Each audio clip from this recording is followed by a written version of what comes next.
All right. There's Major right there. And this is Morning. Matt.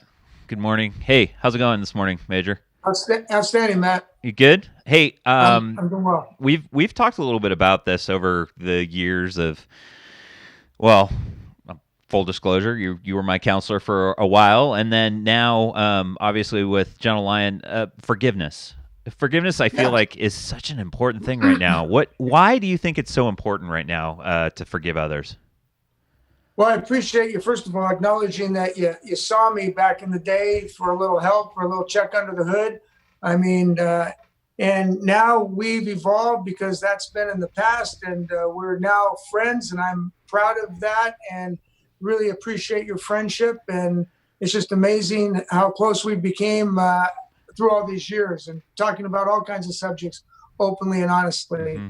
And I think we talked about forgiveness, and we talk about that a lot because that's a issue that can plague a lot of folks that don't find the ways and means of how to forgive. Right. Yeah, and that why is it so important? I mean, that's the key. I mean, I think we forget how important forgiveness is, and why. I mean, in your studies and everything, why have you found that it's so important to forgive people? Because when we don't forgive, forgiveness is about your own health and your own mental health and well-being and emotional health. Because when we don't forgive, it's like a anvil on our chest, a yoke around our neck.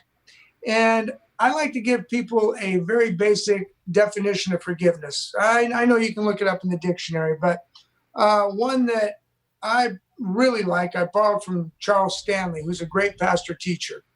And his definition of forgiveness is giving up the anger, giving up the resentment, and giving up, most importantly, the right to get even no matter what's happened, real or imagined. Now, let me run that by you again. Giving up the anger, giving up the resentment, and giving up the right to get even no matter what's happened, real or imagined. And don't we imagine a lot? Because conversely, unforgiveness is not giving up the anger, is not giving up the resentment, and someone has got to pay with a pound of flesh for the wrong that's been done. And so holding on to that, obviously, that causes so much. I mean, it's so, I feel like for me, at least, when you allow yourself to forgive, I mean, it's just one of those, Yeah, it's just a burden. It's just so gone. And I know for me, I think it's probably difficult for a lot of people today. It's like, there's so much going on and we want to be angry at everybody. And it's like, yeah. no, just, it's just, It takes the pep out of the step. It takes the zippity doo dah out of the day. It will own you. And the enemy then has the ball. And he loves that. And I know I heard you speak the other day a little bit about forgiveness on your Matt's Minute or Matt's Moment. And we've talked about this. You've got one copy of the day. I know we shared that information with everybody. We've got one copy of Friday the 17th of April, 2020. mhm. We have one copy. The sun's going to go up and it's going to come down as sure as I'm sitting here. What are you going to do with it? Are you going to be tied up with angst and bitterness and implacability that's going to own you for that day because someone did something to you? And that's the enemy just doing a touchdown dance, a victory dance, because he just robbed your day. And, at Gentle Lion, we are followers of Jesus Christ. Now, I believe this works whether you're a follower or not, but it sure makes it a whole lot easier when you have faith in Jesus Christ and you're in a growing relationship with him. But he loved us so much that he died on the cross, was crucified, and to to create forgiveness for all the sins that we have committed, past, present, and future. He loved us so much because there's a perfect God out there, and he sent his perfect son to walk as a man on the face of this earth and to be crucified on a cross to die for all of our sins, because there's no way a perfect God could have fellowship with an imperfect man who was born with an old sin nature. Only way to close that gap to answer that equation was to have his son that he died, that he loved perfectly, to die on the cross for our sins. Now, he loved us so much, he did that for us. Mm-hmm.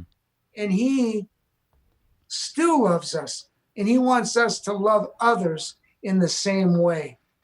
That's one of the best examples of Jesus' character. Is we certainly are not perfect, but knowing that he loves us, and there's nothing we can do. There's no act we can do to make him love us more. And when we fall down and stumble, he doesn't love us any less. So he asks us, you know what? I love you that much. I care about you that much. I want you to love your neighbor. I want you to cherish your wife. I want you to love your friends like that. And when they do you wrong, doesn't mean there aren't going to be consequences. I'll take care of that. That's not for us to judge. I want you to still love them. Mm-hmm.